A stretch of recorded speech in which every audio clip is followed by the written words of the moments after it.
Hola a todos, mi nombre es Francisco Nieto, soy estudiante de maestría del PSCM de Morelia y esta vez vengo a hablarles del teorema de inconsistencia de Kuhnen. Para esto necesitamos unos conceptos de lógica. Rho es un tipo, definimos a Rho como un tipo de semejanza si es una terna RFC, donde R es un conjunto de letras relacionales, F es un conjunto de letras funcionales y C es un conjunto de letras de constante, los cuales pueden llegar a ser vacíos. Ahora, dado un tipo de semejanza Rho, definimos a una Rho estructura como un conjunto no vacío donde cada letra de relación se va a interpretar como una relación de verdad sobre ese conjunto no vacío. Cada letra de función se va a interpretar como una función de verdad y cada letra de constante va a ser un elemento distinguido en el universo. Si tenemos dos Rho estructuras A y B, una función J que va de A a B se le llama encaje elemental, si, bueno, es un encaje, es decir, una función inyectiva que respeta la estructura. Y para cada fórmula, ¿sí? Que A satisfaga a phi con A1 hasta AN, va a pasar sí solo sí, B lo hace, pero con J1 hasta J de A1, perdón, hasta J de AN. Notemos que en particular para la teoría de conjuntos usamos un tipo de semejanza Rho de la forma la pertenencia sin función como única relación, sin funciones y sin constantes.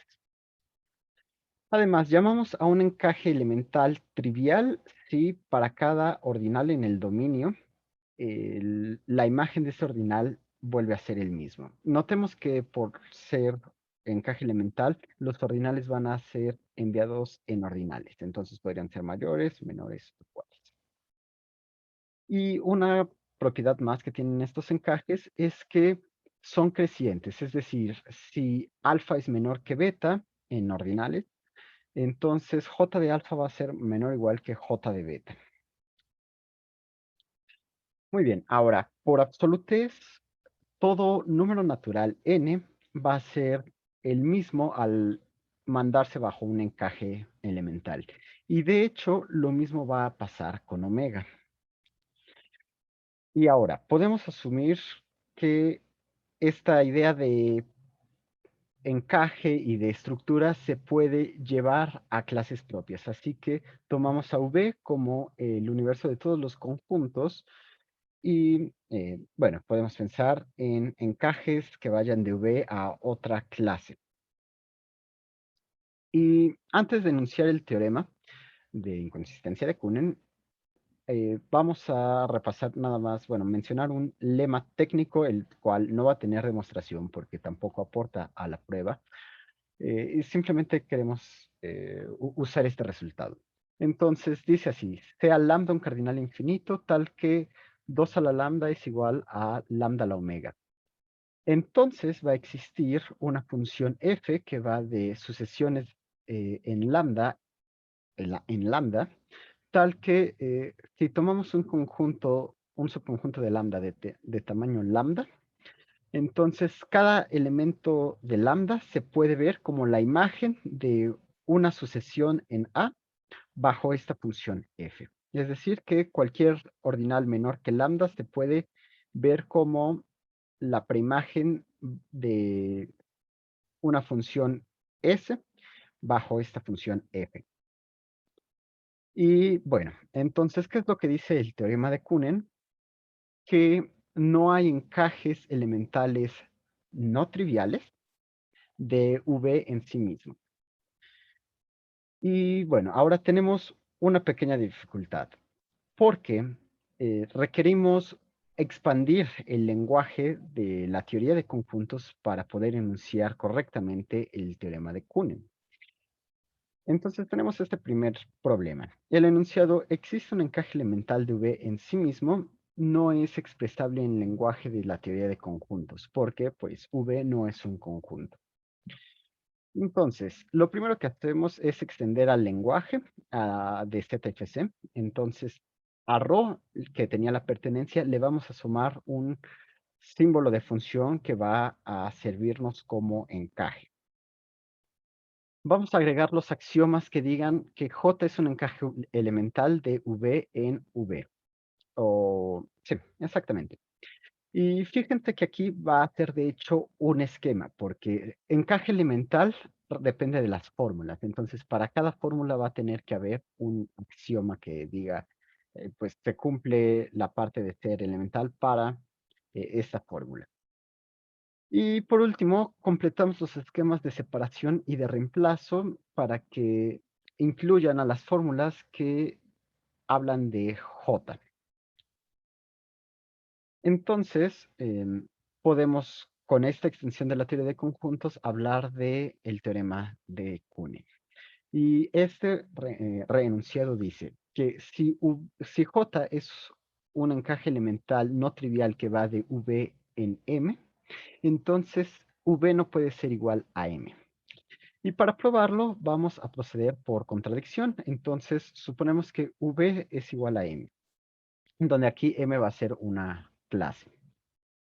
Y bueno, definimos la siguiente sucesión de ordinales, de números cardinales, como sigue. Entonces, a capa 0 que sea el mínimo ordinal movido por J. Notemos que este capa 0 existe, ya que como el encaje que estamos considerando es no trivial, hay un ordinal que se mueve. Entonces podemos pensar en el mínimo ordinal que es movido. Además, definimos al cardinal capa n más 1 como j de capa n, es decir, aplicar el encaje al anterior. Y finalmente definimos a lambda como el supremo de estos cardinales. De esta manera tenemos que lambda tiene cofinalidad omega y así vamos a poder usar el resultado anterior que nos pide que lambda a la omega sea lo mismo que 2 a la lambda. Y bueno, entonces notemos que j de lambda en realidad es pues j de la unión de los kappa n's. Y como j es un encaje, la imagen de esta unión va a ser igual a la unión de las imágenes de los kappa n. Y bueno, este supremo nos vuelve a dar lambda. Entonces, lambda queda invariante bajo j. Así que podemos definir al conjunto G como los J de alfas tales que alfa esté en lambda. Y notemos que por esta propiedad de que J de lambda es igual a lambda, pues vamos a tener esta igualdad que tenemos aquí. Es decir, que va a ser la imagen, este conjunto G es la imagen del conjunto lambda, de la colección de los ordinales menores que lambda, enviados con J. Y bueno, J va de V en M. Entonces, cada elemento que agarremos, cada conjunto que agarremos en V, al aplicarle J va a ser un elemento de M. Pero cuando agarramos un conjunto, una colección de conjuntos y lo enviamos a través de J, esta imagen directa ya no tiene que ser forzosamente un elemento de M. Bueno, teniendo esto en cuenta, pues aplicamos el lema que habíamos mencionado anteriormente y de esta manera encontramos a f, la función de lambda en omega en lambda, tal que tiene esta gracia de que al agarrar un conjunto de tamaño lambda, al pensar en las sucesiones en este conjunto, podemos cubrir a todo lambda. Y notemos que como J es un encaje elemental y J de omega es omega y J de lambda también es lambda, entonces podemos definir, o bueno, más bien la función J de f, que también va a ir por estas igualdades de lambda en lambda, va a tener la misma propiedad, es decir, que cuando tomamos un conjunto de tamaño lambda y nos fijamos en las sucesiones, vamos a cubrir a todo lambda. Ok, como dijimos antes, G no tiene por qué estar en M. Sin embargo, G es un conjunto porque se le está aplicando, es la imagen directa de un conjunto. Entonces, G es un elemento de V y como estamos suponiendo que M es igual a B, vamos a tener que G pertenece a M. Así que va a tener sentido que si agarramos G igual a, podamos usar la función J de F sobre este conjunto. De esta manera, entonces tomamos un elemento S, una sucesión en G, de manera que J de F evaluado en S sea igual a capa cero. Esto se puede por la propiedad que tiene la función F y, bueno, por lo tanto, J de F. Y ahora definimos a T una función de suerte tal que sea la preimagen de S bajo J. Y notemos que podemos hacer esto simplemente tomando imágenes inversas adecuadamente. J es una función inyectiva. Y bueno, función salvo la restricción de que va de una clase propia y no de un conjunto. Pero bueno, notemos que capa cero va a ser por definición J de F evaluado en S. Y por una simple sustitución que podemos hacer aquí, J de F evaluado en S es lo mismo que J de F evaluado en J de T. Y al ser un encaje elemental, podemos extraer la J de aquí y nos va a quedar que J de F evaluado en J de T es lo mismo que J de F evaluado en T. Y bueno, por la propiedad que tiene F, sabemos que esto va a ser un ordinal menor que lambda. Entonces, capa cero es igual a J de lambda para algún ordinal menor que lambda. Y finalmente, pues sabemos que, perdón, gamma es un elemento, es un ordinal más chico que lambda, pero podemos pensar, pues, ¿qué tan chico respecto a capa cero? Pues bueno, fijémonos que gamma no puede ser más chiquito que capa cero. Pues de lo contrario, tendríamos que J de gamma es igual a gamma, porque justamente capa cero es el ordinal más chico que no cumple eso. Pero estamos diciendo que J de gamma es igual a capa cero, entonces eso sería una contradicción.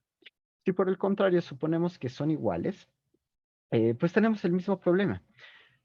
Tendríamos que J de capa cero es igual a capa cero. Y habíamos dicho que capa cero es el primer ordinal que no va a cumplir con esta igualdad. Finalmente, ¿qué pasa si perdón, gamma es mayor estricto que capa cero? Bueno, pues habíamos dicho que es creciente, que el encaje es creciente. Entonces tendríamos en este caso que capa cero, que es lo mismo que J de gamma, va a ser a su vez mayor o igual que gamma, que es mayor o igual, bueno, mayor estricto que capa cero. En resumidas cuentas, tendríamos que capa cero es mayor estricto que capa cero, lo cual también nos regresa a una contradicción. Y pues fíjense que esta contradicción vino de la elección de esta función de g. Entonces, como g estuvo en m, pudimos hacer este desarrollo, lo cual finaliza la prueba y nos da el teorema de inconsistencia de Kuhnen. Ha sido un gusto para mí presentar este trabajo en el 24º Congreso de la Sociedad Matemática Mexicana. Y les agradezco a todos y cada uno su atención. Hasta luego.